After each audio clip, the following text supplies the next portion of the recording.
Hello my lovelies, welcome back to another amazing video. Today, Sampal20 is super proud to present a Salvadorian style Fresco de Marañon or cashew fruit juice. So let's begin. The cashew tree is a beautiful tropical tree that produces not only the cashew nuts that we love to eat, but also its juicy plump fruit.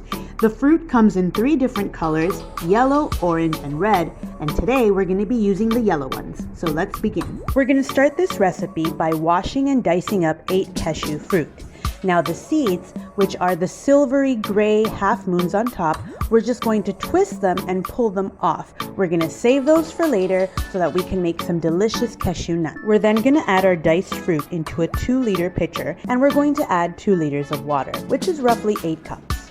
Next, we're going to add some sugar. The amount of sugar is going to depend on you, whether you like it super sweet or not that much. We're then going to add a good pinch of salt, and then we're going to stir it very well, making sure that the sugar dissolves, and we're going to chill this for a good couple of hours, preferably overnight. And voila, we have our deliciously chilled, refreshing, and juicy Fresco de Marañon or cashew fruit juice. So I want to thank everybody for watching this video today. Please remember to subscribe and also follow us on Instagram at Sampal20 so you never miss any fun facts. Bye-bye.